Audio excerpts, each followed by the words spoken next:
we have quite a group here today, which I'm pretty excited about. A lot of people have logged into this. So first, I just want to start by thanking all of you taking time out, because despite all of us being on this social distancing and not connected, we all still have a lot of responsibilities, right? You know, and I'm excited for you to kind of share your experiences, talk about inspiration. You know, and the reason I put this together is, you know, if there's a couple things I can say, this is, I put together 3 powerhouse women to talk about navigating, you know, challenges, being in the face of challenges and navigating things. But this is not just about, you know, women power. This is about, or where we come from. This is really about a human experience right now. So I really wanted to pull people together, because on the call, you're going to have a really nice mix of people from a lot of different industries. A lot happen to be real estate, because that's where I come from, and technology.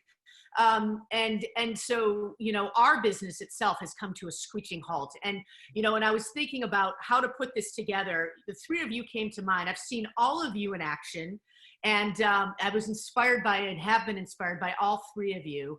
And, you know, so if there's a couple things, again, we can talk about it as a human experience, talk about how we pivot in the face of change, or the face of challenge, really, and change. And really, this is not a pretty experience. And we, you know, I mean, I've been in the same T-shirt and like hoodie or jacket probably for 18 days now. I'm impressed, Lydia, that you have the earrings on. I'm like, wow, you know? No, I mean, this was, I was so excited. I can't even shower and put on a pair of earrings. Right. So, yeah, so I just want to tell our audience a little quick about all 3 of you. I'm going to try and keep this, first of all 3 of them, I just want to say they have phenomenal resumes, and it would take me probably 10 minutes to read you what each one of them have accomplished. So, but for the sake of time, you know, we're doing a 30-minute almost express panel, 20 minutes of panel, 25 minutes of panel, and some Q&A. I'm going to keep these kind of short and brief. All right, Sandra, just to start with you. You're currently the CEO of Diane von Furstenburg, and you are, you know, you're leading a financial and operational turnaround for the company, which is, you know, amazing. But I want to say too, your past, you know, you've been president of 6 global women's contemporary brands with more than $500 million in revenue. That's huge. Those are a lot of people you're managing, a lot of things you're leading. And you know, just a couple of brands you've worked with, BB and BG, you helped turn around Juicy Couture, which is amazing. And you've worked with brands such as Donna Karan and Ralph Lauren. And, you know, to me, that's an impressive resume. And to boot, you have been named one of 2019's top leaders in business by Hispanic Executive Magazine, and 2020 top women in retail. And you speak around the country and help really inspire and lead people. And retail is going to get crushed right now, which I know. So I'm going to be excited to hear from you just about how you're navigating. Lydia, you are a global managing director, the global managing director of strategic partnerships and lead benefit auctioneer at Christie's Auction House. No, this powerhouse, I mean, she has led over 600 organizations, led auctions for over 600 organizations, and raised over $500 million for nonprofits. Really amazing. You have been named one of New York's most influential women by Gotham Magazine, and have been featured in the New York Times, the Wall Street Journal, Forbes, and Cranes. And you've appeared in Vogue, Harper's Bazaar, Vanity Fair, Town and Country. And right now, I mean, the most powerful woman in the room is you. You are the author, and I am very excited to hear, you know, your perspective on things.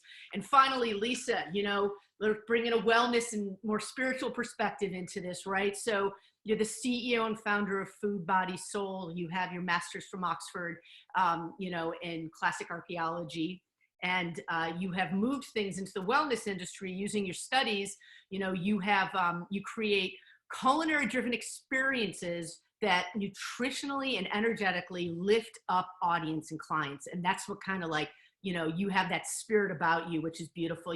You have partnered and done work with, you know, impressive companies like Lululemon, Soho House, Hey Mama, the Detox Market. You've even done stuff for Brown Harris Stevens. There's a bunch of people on the call from Brown Harris Stevens. And you've worked with, you know, some really top publications. You've been in the Wall Street Journal, Huffington Post, Hay House, just to name a few. And so I think, for our audience, just to understand that, this is an impressive group of women. So I am just going to jump in with some questions. Thank you, Kristen, okay. First of all. Oh, I think we just lost Lisa. She'll probably have to log in. And we're suffering with internet connections, right? That are iffy at best. So I'm just going to jump in with the first question for you all. If you can each take a couple minutes to answer. Right now, we are seeing the type of challenge that is literally shattering the paradigm in which we know how to function, right?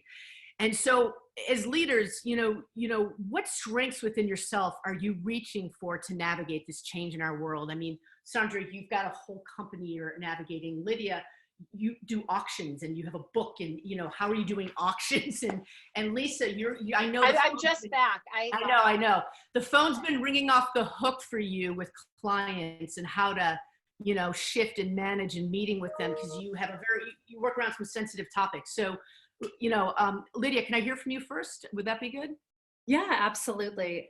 I mean, I think like any person in life right now, I mean, there was the initial shock factor with everything that started, and how quickly it's accelerated since the beginning has really been the part that I think has been hardest for most to grasp. And I think honestly, the most important thing about being a leader is showing humanity in the way that you're leading with other people, because obviously people are going through incredible stress right now, not only emotionally, but physically. Parents who are homeschooling their children right now. In addition to me, my child has actually arrived. Sorry. So anyway, I'll be popping in the whole time. But I think that the challenge that you face as a leader right now is setting that tone of appreciation, but also understanding that there has to be an element of, everything that you're doing is moving forward. This is a moment in time. Things are going to change, and you have to believe that, and you have to stress that to the people around you. I mean, with auctions, as you were saying, I mean, I'm on stage almost every single night in April and May, raising money for nonprofits throughout the world. And obviously there is not a single auction taking place right now. I mean, everything has been canceled for the foreseeable future. And these are operating budgets for massive charities around the world. So, in my position, and I know that you both know this, but I've just launched an Insta Live series to highlight some of these nonprofits and to make sure that things are continuing to go well. Hold on just 1 second. So take it away from here. Thank you. It's okay. Sandra, what would you like to share? It's hard. And the first thing that I would say is, wow, has this really escalated very quickly. And it has taken us all off guard. It was unanticipated, unplanned. You had mentioned that I'm in a situation at DVF where we are turning the business around. And in a turnaround situation, every penny counts, right? Every transaction counts, everything matters. And the people that are working passionately on this brand are very dedicated, have been dedicated, but it's crushing when all your stores are closed, when people don't need a $500 dress because we're wearing either pajamas or sweaters or sweatshirts or something of the sort. And, the question is, when will the bottom hit? When will we get there? And when is this going to turn around? And, the most important thing that I can do right now, and that I feel that within organizations that are existing organizations that may not have the cash wherewithal to be able to say, absolutely, no matter what, we're going to take care of our people, we're going to take care of our business, we're going to be here as we are today, is to be really transparent about it. So I actually had a call earlier this week with, we had to do a lot of furloughing of employees. Obviously, all of our 19 stores that we operate are shut down. And we've had to really recreate and figure out how we could reassess, reorganize, restructure the organization and what that would look like. And it's just honesty and transparency right now, I think, is the most important factor, because they know anyway, and they sense something. So for me not to be really transparent and honest with them would be disingenuous of me. And I want to really operate with the most integrity that I can. So I would say overall transparency and honesty about the situation and what you're doing to try to move the business forward. That's great. No, that's great. And especially when people are, a lot of people, again, they're independent contractors, they're working, how do we translate that to working with our clients and keeping their trust throughout this entire time? That's great. Lisa, what are your thoughts on that, on this question? Well, the strengths that I'm reaching for right now are when I'm working with my clients, with my family, and in a personal sense, is really resiliency, deepening my spiritual practice, and getting super creative in the kitchen with rationed food at a certain level and implementing zero waste at a level that I never have before. But back to the resiliency factor, I got sober 14 years ago, and 8 years ago, I was on bed rest for 5 months when I was pregnant with my son. And I think both are mentally, physically, emotionally vulnerable and isolating experiences that have a quarantine-like effect. And going back to the sobriety piece, and the reason why I share that is because that really changed the trajectory of my life, my career. I wrote my master's thesis on Dionysus, the Greek god of wine. I was a sommelier in Michelin-starred restaurants, and I was hosting a wine segment on television. I was 32 years old. So I had invested quite a bit in that career, and I really had to shift and know that I was going to be taken care of, and that it invited me to change my perspective, to open my mind, and to let more love in, and to really be a part of the solution and not fall down the rabbit hole, if you will. And I was really able to pivot that. And I think that that's something that we can all really lean into here during this time. And with regards to deepening my spiritual practice, those two experiences really, I really had to do that. That was really instrumental to me, because I had a choice. Like, I could just give up, or I could say, okay, let's move forward, let's keep going. And I've been on a gratitude list for the past 12 years with the same 4 people. And, my gratitude list used to be maybe like a mani-pedi last week or 3 weeks. But today, A little different this week. I found that elusive adaptogen that I was looking for. And today it's like I'm able to roam 6 acres upstate, or oh wow, we found an extra case of toilet paper somewhere. I mean, it's amazing how it's really shifting. And of course, profound gratitude for love and health. All right, great. No, that's excellent. So, I mean, really what I take away from that too, which is a great point, is this is a time where we have to shift. We have to kind of forget what we think we know and shift and be like, like Lydia, you were talking about moving forward and being transparent and being honest, like you said, Sandra. So that's really, I mean, those are great takeaways.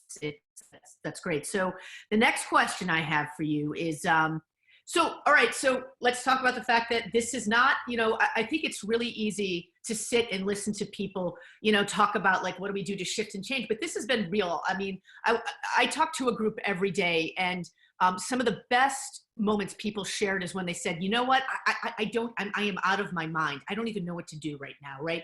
So like, as a human being, where have you felt most vulnerable since this whole thing has started? Because I think right there, people need to realize, like, no one's going to do this perfect. And we need to be able to navigate this as human beings. And every time we fall down, we need to get back up. So could you each just share like, a 30-second, 1-minute thing on when have you felt vulnerable since this has started? I'll start with you again, Lydia. We'll just kind of go in that order. I think the biggest vulnerability for me came when we had left on a spring break trip, and we had come out to Colorado, and we arrived here right as things were starting to go south. And over the week that we were here, it was very clear that New York City, which is our home, was not going to be the best place for us to come back to with 3 kids. And it was one of those moments where, as a mother of 3 small children, I'm looking at my husband, and we're sort of looking at each other, who's going to make the decision now? What are we doing now? And obviously the decision is our decision. So to come to that moment where we were both sort of like, we need to stay. I lived in New York through September 11th. I was there. I saw the towers fall. I lived in New York through 2008. And as a New Yorker, I feel like it's my city. I don't want to not be there. And I moved to tears almost daily about the fact that I'm not clapping for the healthcare providers out of my window. I feel that. But I also feel like as a mom and as a family, we are in the best place that we can be. And so I don't think I've ever felt that vulnerable in my life. But at the same time, and I've written about this a lot. I wrote a book called The Most Powerful Woman in the Room is You that came out last year. And I talk a lot about understanding and realizing that power very much comes from within. And I feel like, you know, I had a week where I was really hunkered down. I had a week where I sort of found myself kind of coming back in. And then this weekend, I had that moment where I said to myself, you have the power to be strong now. You've gone into that hole, you've gone down that well, and you have come back out. And it's time for you to be powerful in the way that you know how to be. And as I was saying, I'm doing an Insta Live now with people to raise money for nonprofits. So I can't be on stage, but I can still use my voice. You know, it's not a stage, but it's an iPhone, and an iPhone actually has a larger amplification. So, you know, it's finding what's true to you and what makes you feel powerful that I think is going to make you feel like you can get through this situation and get that vulnerability into the back of your mind and not at the forefront as a victim might be all the time. Right. Yeah. And Sandra, how about you? Thanks, Lydia. That's great. Oh, yeah. I want to read your book now. Yeah. Read lots of time in quarantine. Read it. You know, I think the most vulnerable piece is things that are out of your control. And while I am generally I like to have control. I like to know I have plan A to Z. I'm a very black and white. Like I know I make decisions very quickly. And with everything that's going on here, it put a big stall on every part of our business, right? Every single aspect of it. And I think the biggest piece that I want to make sure that I'm actually focusing on and remembering and reminding myself is that, you know what, just because things may not be going well today doesn't mean that everything that we've done leading up to this point hasn't been amazing, hasn't been a great turnaround story, hasn't been going in the right direction, and then what we will do later won't be either. But right now, it sure does feel like, you know, a word that I won't use on on this call, but it's pretty intense, you know. So it's a reminder that these moments, which we all know, we all have roller coaster rides as lives and as entrepreneurs, etc. But these moments are not the moments that you have to live by. It's everything that you've done leading up to this moment and leading beyond. Yeah, that's good. And yeah, no, I totally, go ahead, Lisa. No, this time is, you know, I think probably one of the most, I'll bring a little humor into this. The most vulnerable that I've felt is when one of my friends here and I put on ski goggles, an N95 mask, and latex gloves to go to the grocery store because a few of us here have compromised immune systems. And I just thought, I mean, I was a daily shopper. I'd go to the farmer's market, I'd go to the organic market, 2 stores down from our house. And, you know, here I am like arming myself. And then the anxiety that occurred, like stripping myself of clothes and goggles and masks and wiping down the car. Oh, Lisa, I think you just froze again on us. This is being in the country, right? There's an amazing meme, just if you want to go the humor route for 2 seconds, there's an amazing meme that's come out, and it's like the supermarket is the new hotspot, and it shows a woman who's dressed to the nines. And it's the only place you can go anymore. Lisa, you're back. We lost you there for a second. You there, Lisa? We lost you there for a second. Lost me again. Yeah, it's okay. Sorry, we're back. So, am I back? So when we got the picture with the goggles, and that, yeah, it is the goggles. So that's it. There's my vulnerability. All right, that's cool. Yeah, I mean, I know myself, like just being here, it's like I definitely have had moments where I just cried. I just broke down and cried. I was so frustrated, and I didn't know, you know, and that's part of being real. I think part of this whole thing, and to get through it and to get to that positive spot, is to let out the stuff you need to move through, and then, you know, go on, because, you know, you keep running and you hold on and then you break, you know, it's like you have to let go of some of this stuff. All right. Let me ask you this, because I think this is really key. So you all have big responsibilities right now. And, But what I think before anything, mental health is huge right now. And it's the isolation, it's being by yourself. It's, even being with it. We have 10 people in here. That's a whole other thing. People are like, oh, that's great. You have so many people. I'm like, well, you also have 10 personalities, it's like, you have to navigate. And, there was a day this week, I thought my head was going to explode. And because my little guy is just navigating this the way he can and the best he can as a 6-year-old. So, what are you doing to really kind of navigate and take care of your mental health and all of this? And that solid, strong, keeping strong and navigating this? I think for me, the answer is it always has been, and it always will be exercise. I know that sounds like a silly thing, but it really, for me, is the one thing that if I can make time to do some sort of exercise every day, I can get back to as close to zero as possible. Yeah. On the days that I miss it, that's when my temper flares, or, we're homeschooling 3 children right now. Just imagine that. I'll just let you all sit there and think through what that looks like on a daily basis. And you saw what was going on there. But, the house that we're staying in has a Peloton, which I've never used, and I've now used it for 16 straight days. So I'm not training to be an instructor at Peloton. So if I do lose my but yeah, just finding that time to, even if it's 20, 30 minutes, just be quiet in my head, do something that's for me and for my body that puts me back in touch with just being centered. Yes. And how about you, Sandra?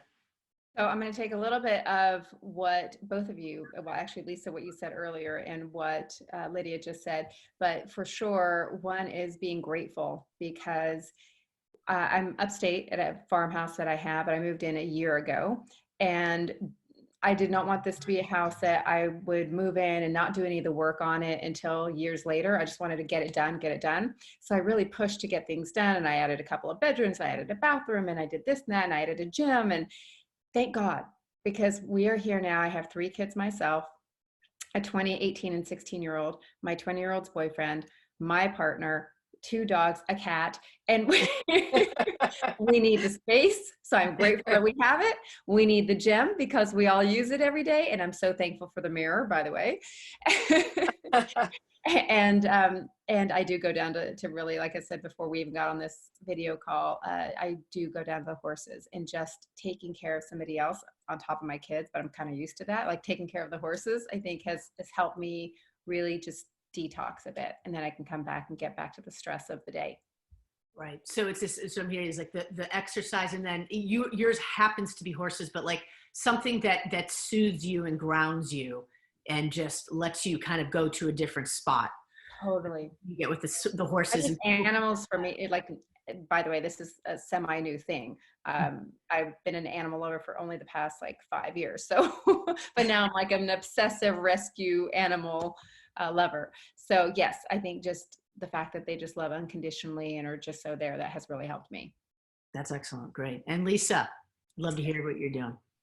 Well, I'm really trying to focus on the good that's around me. I feel as though I'm in a really blessed place. I get to walk outside. I get to take time to meditate. I really have to carve out that time. That is, I've been meditating for 14 years. And when I don't, just as what Lydia said about the exercise, can you hear me? Am I still on?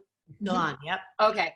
I mean, I need that time, that self-care time for moving my body. It might be a moving meditation. I do a lot of Kundalini yoga, and that allows me to really breathe. I get to say mantras. I get to move my body, and it just allows me to recenter. And you know what? And then taking that time, like the walk that I took on my birthday through the woods, and just leaned up against a tree and just allowed myself to cry, feel the energy of the tree, feel, and just be like, this is where I am, and I don't need to spiral down, but this was a way that I was able to take care of myself, and prioritizing that.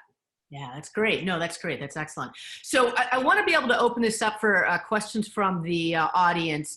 If you ladies could give me just like a 1-sentence thought or one idea, so then we can open up to questions. What is one thing you would want for people to understand when they're pivoting in the face of challenge? We've talked about everything that's, I think, all the topics that are impacting people right now. What is the one thing you would want them to walk away with today?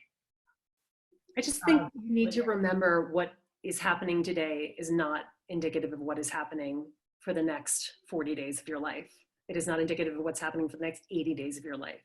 We don't know what is going to happen, but that we know is true. So Right. This is a season. We are in it. We have to hunker down. And next year at this time, we will all be looking at ourselves thinking, God, wouldn't it be nice to have an opportunity to walk through the woods or to spend time with my horse? So Right. in an odd way, this is the time to just dig in and be strong and understand that things will change in time. Yeah, that's great. Sandra, what would you tell the audience? I mean, I would definitely agree with that because, it's not going to go away tomorrow. And we know that, and it's going to take a while. But we actually have a very big business in China, and I've seen this from the beginning of January through now and how they've rebounded. So, as a country, they did a lot of different things to be able to really monitor people's isolation, et cetera. But we will get through this. And I think it's just, if anything, you have to find what's important to you and what really works for you to make sure that you are just staying the course, staying strong, because it's hard. And it's hard to stay mentally strong and mentally there, mentally together, because we're in different situations every day now, right? We're having video calls that, like, the most used word now is Zoom. Right. And that didn't exist a month ago. I mean, it did, but no one was talking about it the way they are now. Right, totally. Yeah. So you have to recalibrate and just be kind to yourself. I think that's it's really hard, and everybody is having a difficult time, and we're all just navigating through this the best way that we can. Great, thank you. And Lisa? Well, I loved what both Sandra and Lydia had to say. And, just to move forward with that, it's, things we're shifting right now. And as Sandra said, there's a recalibration. The Earth's going through a recalibration. We're going through a recalibration. We're all reprioritizing. And, I think shifts are okay. I mean, I come from a background as an archaeologist, and this is something that happens throughout human evolution. And it's just like cultures shift, people shift, and we're going to be able to move through this, and we're going to be okay. And we're waking up in a new way. I really see this as an opportunity to wake up, and we've been fitting our well-being into our lives. And this is an opportunity to redefine what well-being means for all of us. And, taking that time to really look in your partner's eyes, really embracing your child in a whole new way, reaching out to friends maybe you haven't reached out to in a long time, just being quiet and still within yourself. These are all the ways that we're facing our capacity for more resiliency, more love, and being more present. Great, thanks, Lise. That's yeah, so true. So I'm going to open up for questions. I already have some questions up here. So I have a question. What type, if any, of innovation are you seeing as a result of this in your industries? That's interesting. Are you seeing any kind of innovation that has struck you, if any, that you think might, put things in different directions for you?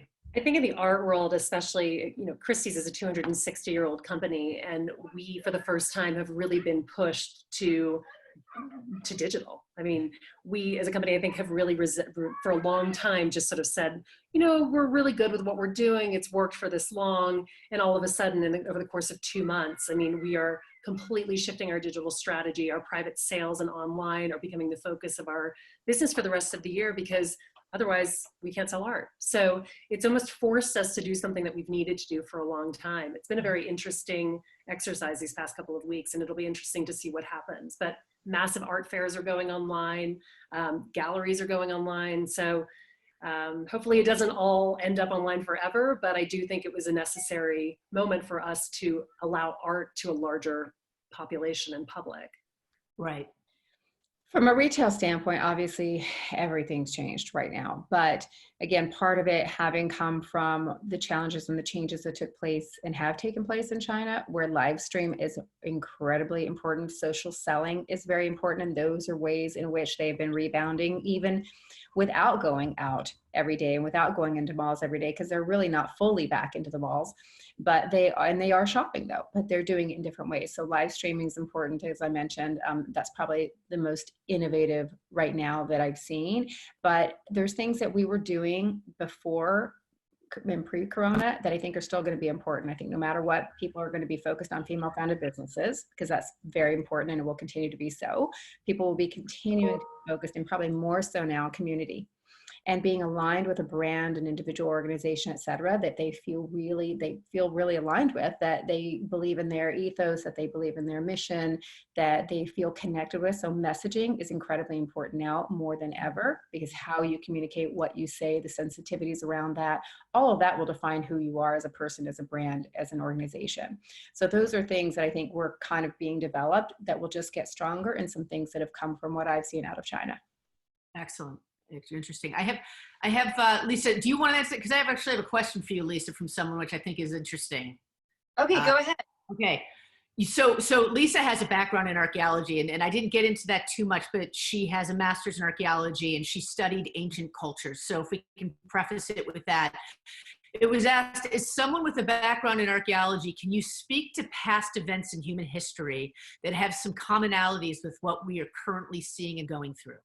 Also, more important, how humanity and society got through those downturns. Yeah, I mean, you studied ancient Greece, right? Anything that you saw where it was something like this, where people were just, total shift in this civilization, really? Yeah, I mean, if you've ever been to Santorini, it's an island in Greece, and that was a culture that was completely decimated. Let's see, in anything else that wasn't decimated? No, I'm just kidding. No. I mean, all right. I'm not saying we're going to be. I know. I'm kidding. I'm joking. Yeah. I mean, there's, but so in terms of like actual cultures that have turned around. Mm-hmm. So the thing is that it's not. So they may have lost their culture as it was, but it's also, they were able to come back as well. So what I'm going to do is I'm going to put together for everyone who's on the call, if we can get their emails, and I'm going to send everyone a list of cultures that were able to shift. So I'm going to take it from South America and Central America, North America, and definitely around the Mediterranean region, and we'll look at Asia as well. Wow. Sounds great. Yeah. Because it's a much bigger conversation. And right. But if you look at Native American cultures, there are so many that we could go through, and I really want to give it like the quality and time that's required, and I want people to we have a lot of time. So yeah. I want everyone to this is so true. And actually, if I can jump in on that too, I wanted to add one other thing that we've been exploring a lot at Christie's with artist therapy, because if you look at art through the ages, I mean, if you think of the Black Death, which is a very similar, I mean, so millions of people died, so it isn't similar in that way, but just in the unbelievable shift in culture that took place almost overnight because of this whole disease. But you can see the artists who were painting around that time. You can see the confusion, you can see the fear, and then you can see post the pandemic, the artists coming back, still painting about it, but the renaissance of art that occurred after it. And you'll see that time and time again over the course of the history of art. And I think that it's something that I found incredibly comforting, knowing that many people have gone through it. I mean, you even think about the photographs that were taken during the Great Depression of, amazing Walker Evans, or, amazing black and white photography that was taken of people who were just suffering the ordinary every single day of their lives. And then, 10 years later, they were out of that again. So I just think that, again, it gives you that perspective, that sort of long perspective, that in this immediate moment when we're all quarantined and we're all thinking about tomorrow morning and what are we going to do with the day, et cetera, it gives you that longer view, which is what we all need. It's that belief that something will change, and it will change to a new normal. Absolutely, absolutely. And I'm going to take one more question, then I'm going to wrap this up. This question is for you, Sandra. What specific marketing strategies or even business tactics did some of the companies you collaborate with in China implement to get back on their feet quicker? Besides live streaming and aligning with certain brands, can any of that be applied to the real estate industry, do you think? It's a great question. Well, in China, it's different as it relates to social media. They use WeChat across, I don't know if any of you guys really know or have been there recently, but you use your phone for everything, right? Everything. So there's a lot of innovation in terms of AI, AR, it's easy. WeChat's used for everything, including payments. So they communicate a lot that way. And so through WeChat mini programs, and it doesn't really matter if it's fashion or not, because it's WeChat has everything on there.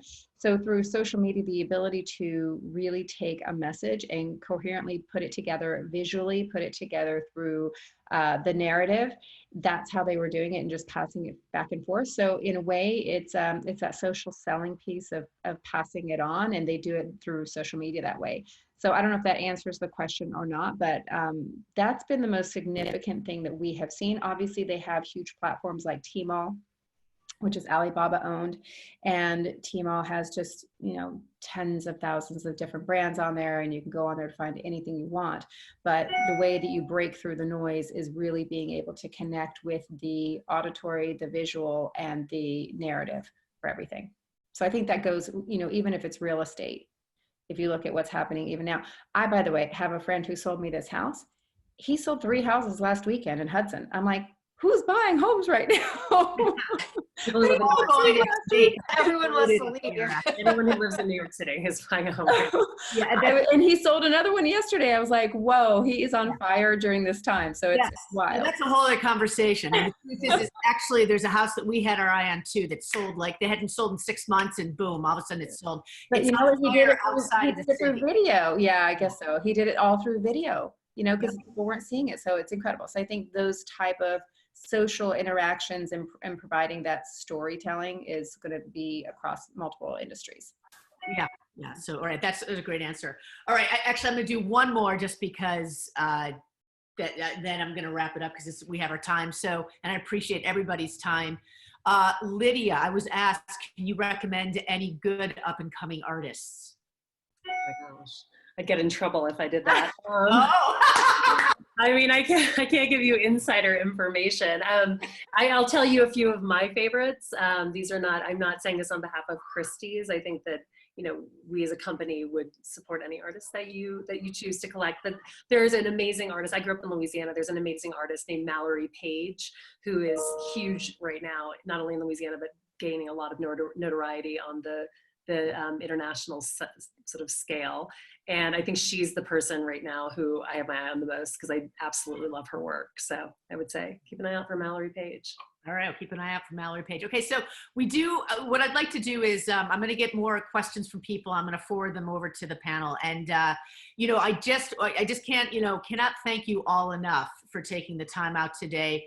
I found it inspiring, very hopeful. And today's panel is really about sharing optimism and looking forward and what we've done to actually grow as people and go in the right direction and stay sane, really. All right.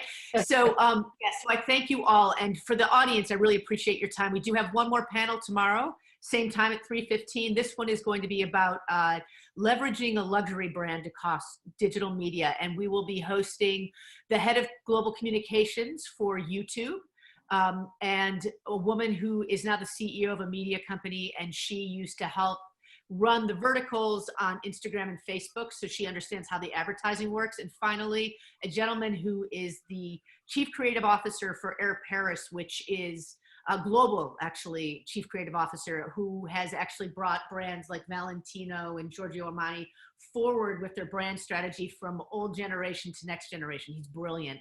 And how we kind of bring that all together. And again, especially since we have people from real estate, and a lot of people work for luxury brands in real estate, I want them to be able to hear from some great minds like that. And so that's what we'll be doing tomorrow. And ladies, again, I thank you so much. You have been phenomenal. And I do want to put a plug in. Lydia does, that book is amazing. And I have to say, yes, we've been reading it online, actually. Sandra, anything for DVF that we can support you with? Well, we have a big sample sale going on online right now, so we launched it on. Oh, fantastic. Great prices. I'll see you guys later. Exactly. And Lisa, and what, and in your case too, what are you offering right now as well, and anything in your business that you can support people? I'm offering group support sessions, so coaching sessions, and I'm also offering individual coaching sessions. We're doing it virtually through Zoom, and then also I actually have 3 different programs that I offer right now, which I can email to everyone as well. All right, great. So, again, in the spirit of all supporting each other and moving forward and figuring out how to readjust this in this paradigm. So thank you again. And I will send out, this will be recorded, and I will send it out to people who are here or maybe want to share it with others.